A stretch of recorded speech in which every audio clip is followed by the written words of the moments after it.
Hello everyone and welcome back to round 4 of our F124 driver career mode. Yes, we're back this weekend here for the Japanese Grand Prix, of course. If you missed out on the video that went live earlier on today from Albert Park, Australia, I would highly recommend going back and checking it out. Safe to say, it was quite a dramatic race. I wasn't expecting to finish with Fernando Alonso on top of me, but that's just the way we roll inside F124 apparently early on this season. However, before we head though to Japan this weekend, we have got our first ever secret meeting. I've got no idea who is coming to us. I've got no idea whether they are interested in signing me, but I'm very, very excited to see how this pans out. Of course, if you're new around here and you are enjoying the content, please do make sure you leave a like, get yourself subscribed. We're trying to hit 130,000 subs at the moment, and yeah, let's see what Eleanor has got looking forward to us.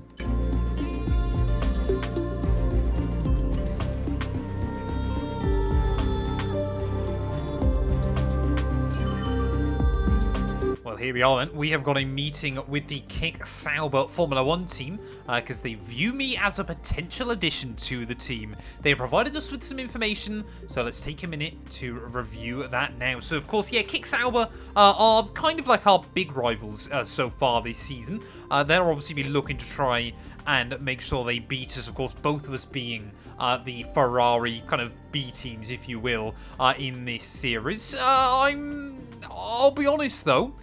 Normally, I would probably say not really interested. It kind of feels like a step sideways early on this season, but because we kind of want to know what happens, we are going to head through and continue talks.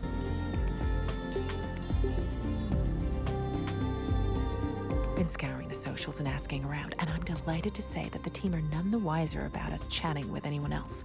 And the meeting went well, too. I know. I'm amazing. You're welcome.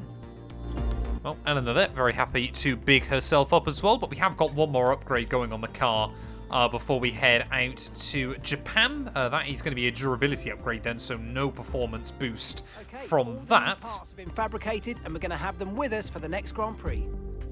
Heading though towards this weekend, we are now a 68 rated driver as well. We picked up another driver level last time out. Our pace now up to 70 inside this game as well. Are there any other upgrades we can do though before we head into this Grand Prix? See, we've got a lot going on, but we can get the ignition system upgraded as well, which will be after the double header sprint weekends from Shanghai and Miami. But yeah, before that though, we've got the Japanese Grand Prix. Let's do this thing. Suzuka is an old-school favourite, an old seat of motorsport and a place where so many champions have been crowned. Let's get the weekend started then. It's practice in Japan. Still feels weird then having the Japanese Grand Prix so early on in the season. I'll be honest, I'd always much rather see it late in the campaign. That was almost game over before we'd even really started the weekend. But I'm not expecting this place to be particularly good for us. Obviously, we've done very, very well on the high-speed circuit so far this season. I'm really expecting Suzuka to be a tougher tale. Of course, yeah, we should have scored points in all 3 of the opening races had we not had that weird moment at the end of Albert Park, Australia. But if we score points today, then I will certainly feel that, yeah, the AI needs to be upped again. I have ticked it up, I think, to 107 now. But yeah, Japan is often a circuit where the AI are really strong, and I simply am not. Yeah, the car certainly feels sensitive over there. That's not a bad way to kick things off, though, with the exception of the hairpin. Purple scores all around. But it says how little time we've spent around Nico so far this season. I've only just realised he's actually got a little decal above his name inside this series. So obviously we know that he is our teammate and obviously one of our rivals as well. Yeah, I guess we haven't seen him at all so far this season, have we? Because even if we've ended up behind him, it's normally been through a pit stop cycle. Hulkenberg, yeah, is absolutely having a season to forget so far. Maybe that can get a bit better this weekend. We have had a couple of aero upgrades arrive on the vehicle as well, so hopefully we're going to have a bit extra performance. But as we make our way through the free practice programs, yeah, I really am just expecting the worst here. Zhou Guan Yu, not sure where on earth is Zhou Guan Yu going. Hello, mate. Going through Spoon there. I don't think I've ever seen someone take as bad a line or get round him. Maybe Rumours starting to come out that he might be getting dropped by that team for ourselves. But he is ahead of Bottas in the championship so far, so wouldn't surprise me if he keeps his seat and Bottas perhaps looking to retire. I'm trying to keep all of the contract speculation and talk out of my head this weekend. We've got to just focus on the driving and making sure that we don't let Albert Park become the norm. Admittedly, only the final result from Albert Park. The rest of the race we actually did really, really well. And I feel like we've done pretty well so far this series. But that's going to be another purple score. So I'll see you guys in qualifying. This is a circuit where sometimes you see something truly exceptional behind the wheel. We've seen it from Vettel. We've seen it from Verstappen. It is a remarkable place to watch a car at speed. Welcome to Suzuka. We're qualifying for the Japanese Grand Prix. Well, here we are then, making our move into qualifying. It was a sea of purple scores at the end of free practice. Nothing too crazy to report on, but as we move into Saturday's running. Okay, Mark, let's actually try and get a lap on the board and see how much higher we can boost ourselves up the running order then. Of course, as always, the first goal is to try and beat our teammate Nico Hülkenberg, but I see no reason, even today, on a track like Suzuka that I struggle with so much, why we can't make Q2. That's one reason now I can see it might not happen if I make mistakes through the S's and understeer. Or apparently run completely wide on the exit of Dunlop as well.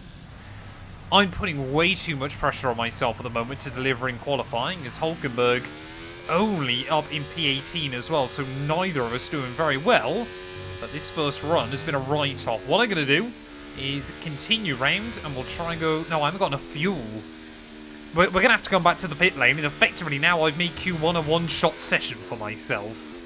Well, the team had to take a couple of minutes to get all the gravel out of the car and everything like that, but luckily they've done a fantastic job and we are ready with 3 minutes left to try and get a proper run out in this session. Hülkenberg, though, only P19 at the moment, quicker than just myself, so really not having a fun time of it himself. And I forgot to use the battery again down in towards turn 1. Really have, just over the last couple of races, struggled to deliver on our opening lap, so it puts all the pressure on the second run, and that's when even more mistakes start to just squeeze in. Easy as we try and keep the foot planted up through Dunlop, you can get away with it. That turn round, a lot less dramatic. In towards the first Degner, literally just absolutely full throttle. It's ridiculous, the amount of grip you have on this game. Minutes left in this session, and we're in the drop zone. We need a quick lap, or that's qualifying over for us.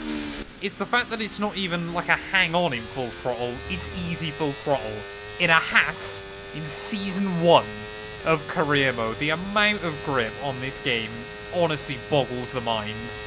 And nobody can convince me it is particularly accurate at the moment as we try and make our way through Spoon Corner. Though we've done pretty well there to try and get on the throttle on the exit. Like I said, I've really got no idea as to what the pace is going to be like here over the split point. We're half a second up on Esteban Ocon, but this final sector has often actually been somewhere where we've struggled so far during this session there. As we try and attack the curves, you can see you get any amount of oversteer if you nudge those curbs, but out of the final corner up towards the line. Will it be enough to see it into Q2? P13 for now, but everyone else is on their final run.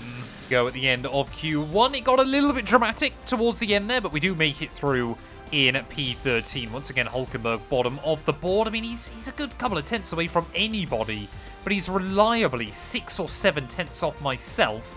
Again, Q2, the AI can be a little bit weird apparently, so we'll wait and see what we can do. To be honest, yeah, I'm happy that we've even been able to keep our Q2 streak alive this weekend. I really thought after that first run up through Dunlop we were going to struggle to get anywhere by the end of this session, but we are 4-0 now against Nico Hülkenberg in qualifying, but we're going to need a 1 minute 28 if we want to see ourselves through into Q3, and I think no matter how well we get this lap hooked up, this Haas simply is not capable of that little bit of front locking down at turn 1.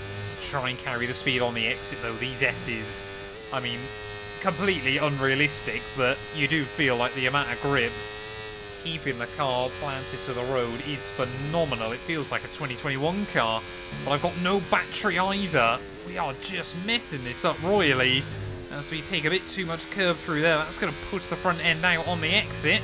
We just got to drain the battery.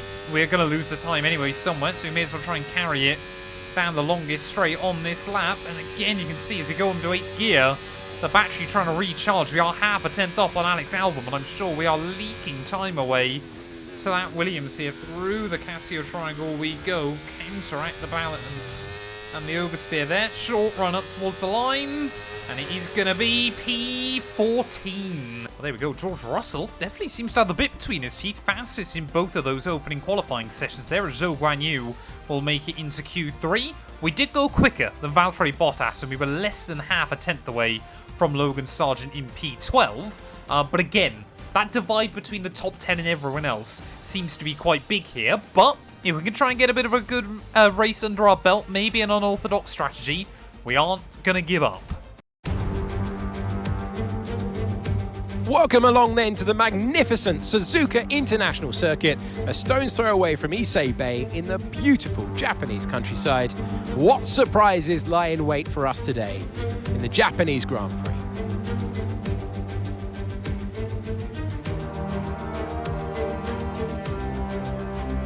Before we begin, let's take a quick look at the grid lineup for today's race.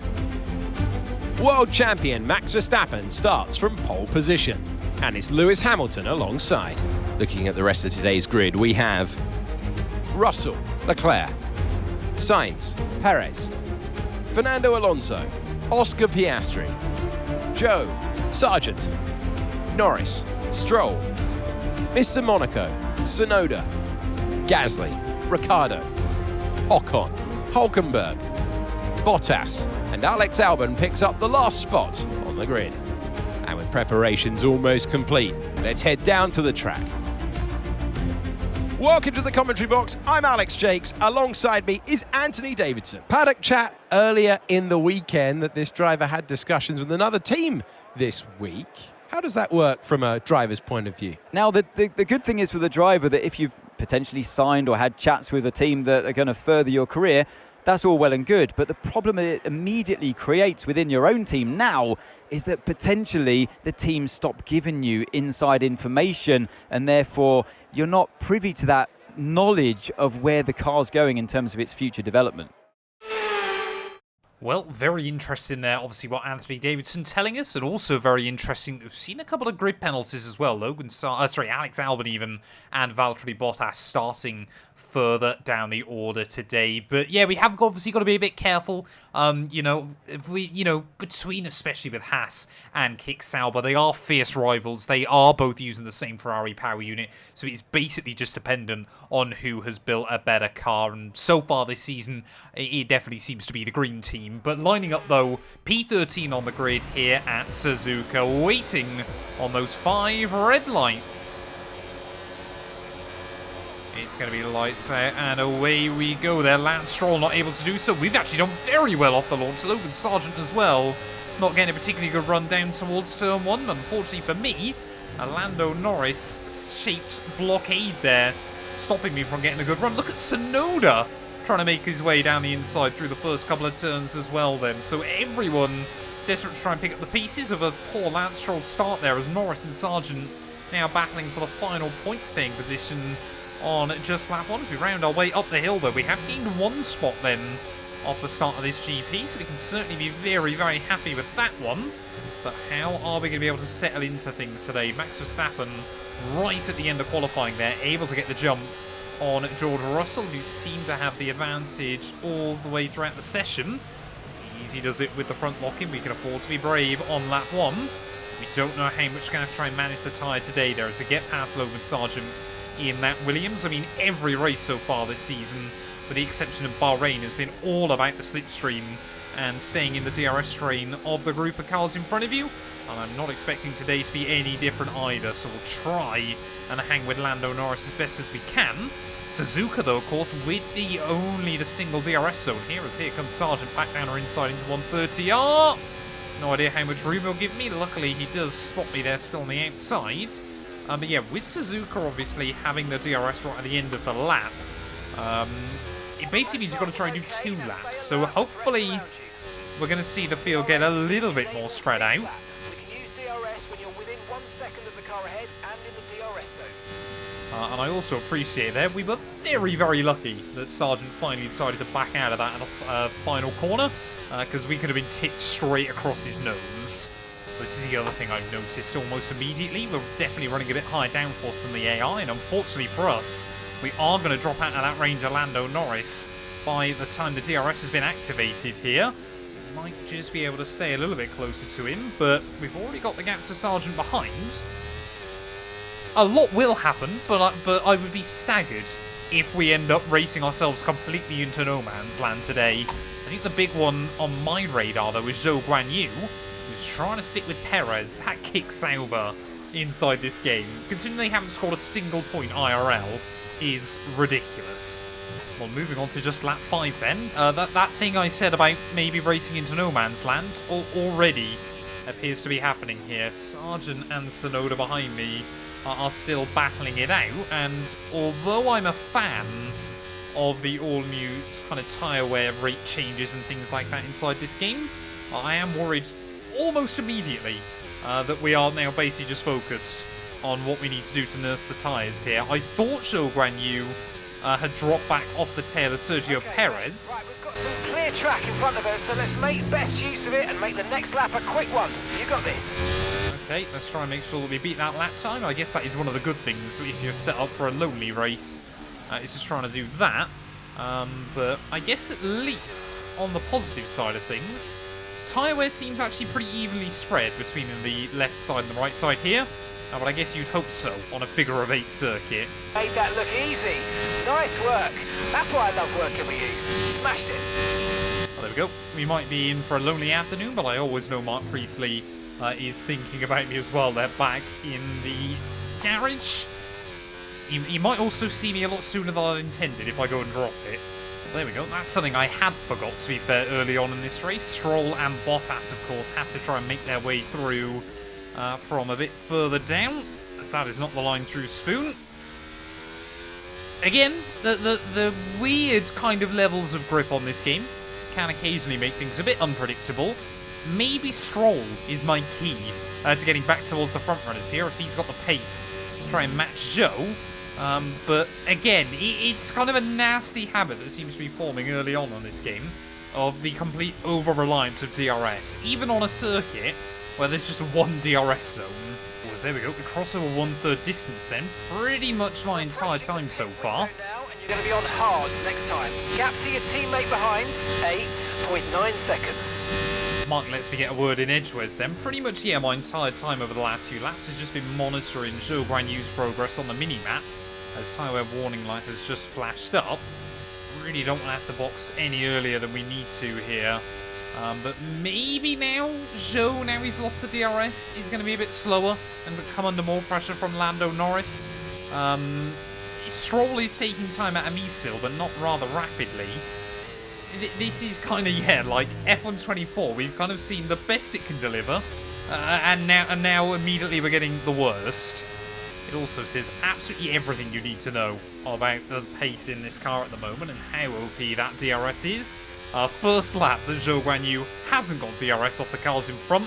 I go quicker than him.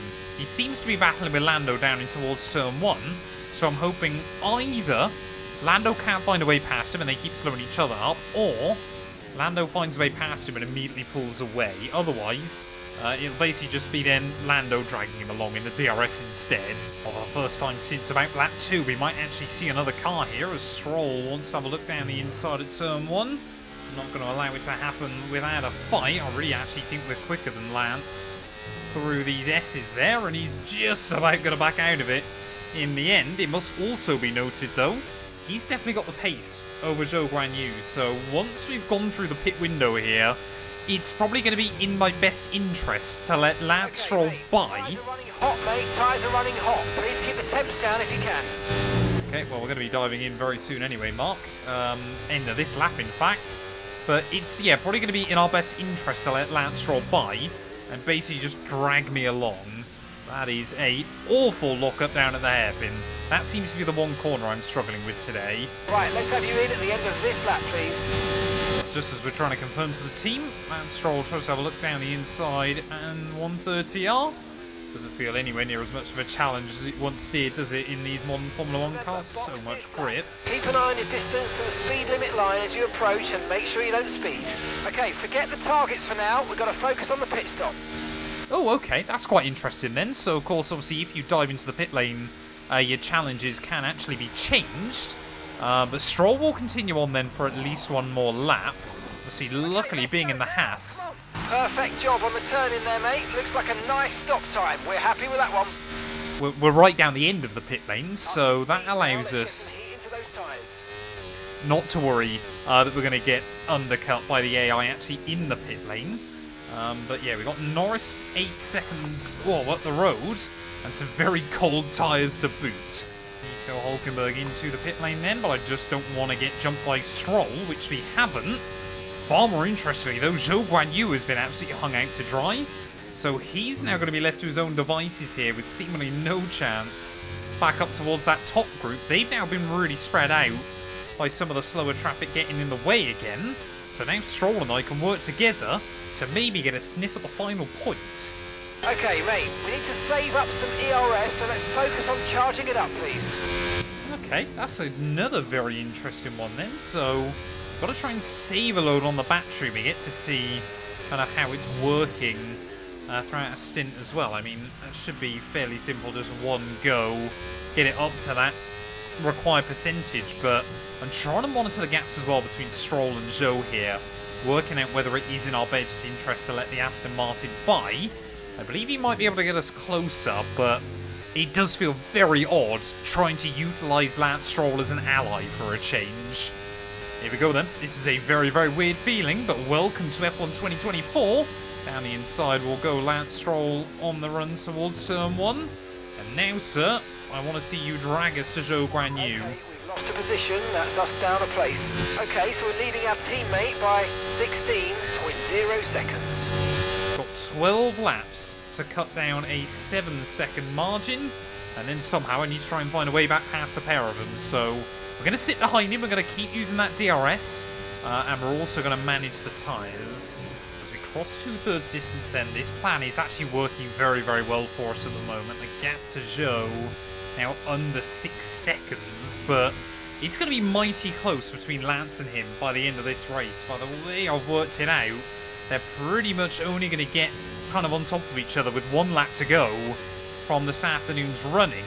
We are desperately trying to hang on to the Aston Martin as well. I'm actually using a bit more battery than I've ever intended to there. I was running a little bit wide through the Degners. But yeah, this is kind of like the new all-strategy warfare that you have to use inside the F1 game this year. It may be not how you want to do it, but I guess as the game's become more realistic, this is how battles are fought on track as well. But that is a bit of a shame then. Lap 20 of 27. I've just dropped out of the range from Stroll. We were hanging on more and more every single lap at the moment, and well, those two might be in for a very close battle by the end of the afternoon. Worryingly now, I don't think I'm going to be a part of it.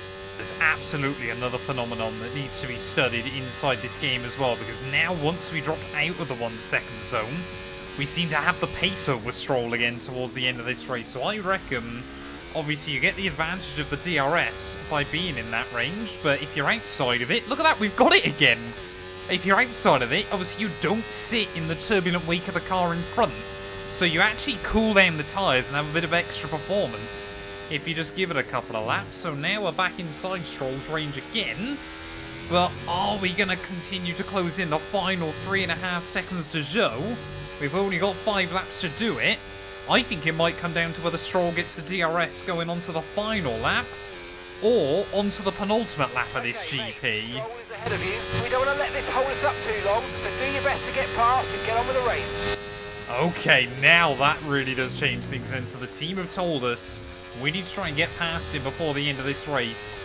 I don't know whether we need to stay ahead of him before the end, or whether we've just got to get the car in front at some point before the end of the afternoon. But Mark, just perhaps stir in the pot a little.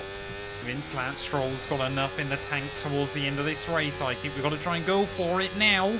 And maybe, just maybe, utilise some extra grip that these tyres have got. 3 laps to go. Really good job on hitting that target, mate. Mark happy that we've achieved the goal, but are we going to be able to continue to hunt down Zhou Guanyu? The gap 2.5 seconds. We need to fly, and we need to get in that DRS. How many times have I said that today? Oh no, Lance Stroll has a look down the inside of 130. Oh, very cheeky there. Actually backs out of it in before the DRS detection point, so maybe, just maybe, Stroll trying to think about the strategy in the long game as well here. But 2 laps to go at the Japanese Grand Prix. I thought we might have nursed the tyres well enough here to make the difference, as we're going to have to go defensive from the Canadian down in towards turn 1. He just about slots in front, but we refuse to back out of it. Back down the inside we'll go at turn 1. Very robust driving between the pair of us, but we somehow hang on. But Zhou Guanyu must be loving this up the road, because his P10 might just be safe. Oh, absolutely awful run off a spoon there, and Lance Stroll now to the outside of me down towards 130R. They call me Fernando Alonso for the way I lift out before a DRS detection point. Try to keep focus. 1 more lap to go here from Suzuka, and I tell you what, a race that I was worried was going to be an absolute snoozer has suddenly become very, very exciting towards the end. A lot of strategy at play over the course of today, but as we make our way back around the outside of Stroll in towards turn 1, we will hang on to the position once more. P11, I always argue, is the most painful place to be in a Formula 1 Grand Prix, but you know what, today, with the race we've had, I would take it in with open arms. Max Verstappen at the front of the field. Well, I don't know how many times I've said it, but I'm going to say it once more. I mean, he's done it every single race so far. When all the other drivers behind him start to fight each other, he just opens up a gap, and then he never really looks back afterwards. Still, for those wondering, the first Egner is completely flat, even on a wrecked set of the hard compounded tyre. But, yeah, our points, of course, that we got in the first 2 rounds, it was only yesterday, but it feels like a long time ago already. As we make our way around the final corners here at Suzuka, need to try and return to that top 10 next time out in Shanghai during our first sprint weekend of F1 24 there. But Max Verstappen, he is going to win the Japanese Grand Prix. That is not the way you exit at the Spoon Corner here, but we're just going to try and drain the battery as we make our way in towards the final corner. We've had a good battle with Lance Stroll pretty much throughout the entire second stint of this GP. Zhou Guanyu will just about hang on for P10 as well there, so Kick Sauber scoring even more points. P11 for me, it hurts, but we learnt a lot. They've done it then. Here at Suzuka, a brilliant win on the beloved Figure of 8 circuit.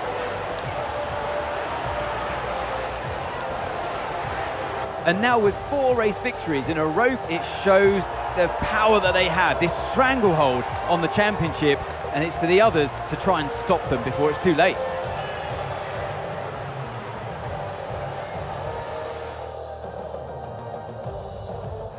The drivers are en route to the podium as we speak. What a fantastic win for the Red Bull team.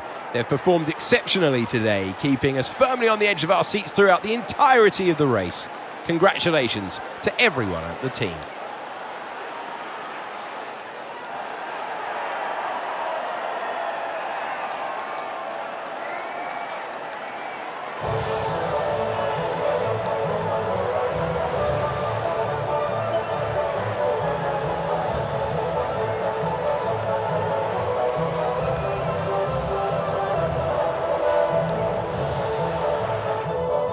We go then. Max Verstappen, despite obviously pole position and the race victory, didn't take fastest lap this weekend, so I guess the others can be happy about that one. But another 25 points to the Dutchman's tally. He really is just collecting race victories this year, just like he did IRL in 2023. There, Hamilton P2 in the end, ahead of Sainz and George Russell there, with Alonso beating out Charles Leclerc, Oscar Piastri, and Sergio Perez again, somehow at the bottom of the top 10 there. Norris and Zhou Guanyu picking up the final points as well come the end of a difficult weekend. And, well, once again, Hulkenberg somehow, I don't quite get how he's delivering so little in the second Haas car, but I guess it makes my stock continue to rise in the world of Formula 1 there. Take a look at the Drivers' Championship. Well, Verstappen, unfortunately, he doesn't quite have twice the points of Carlos Sainz anymore, but he does still over third place Lewis Hamilton. Charles Leclerc in fourth ahead of Alonso, and Perez still down in seventh place. Zhou Guanyu, though, again, I want to try and keep up with those kick Saubers over the course of the year, and hopefully try to beat Lance Stroll as well in that Aston Martin. But we will have to take the points we've had so far, and hopefully we can convert some more